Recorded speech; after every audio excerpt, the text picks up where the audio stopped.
Hello guys, in this video I'm going to show you how you can remove this alert. It's like would like to send you critical alerts. Please subscribe this channel for more tech videos. I'm there to help you if we have any issue. So today I've seen this kind of issue. Someone has brought iPhone 13 Pro Max and it was like kinda challenging.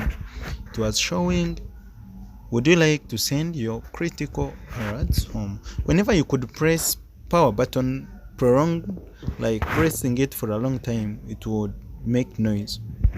So to overcome this problem, it's very easy and simple to do. What you do, you press volume up button, click and release, and volume down button, click and release. Then you keep on pressing power button.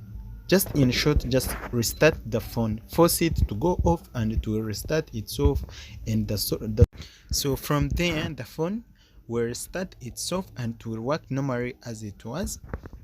So the problem would be solved. So thank you guys for watching. Please subscribe this channel for more tech videos if you would like to be helped out.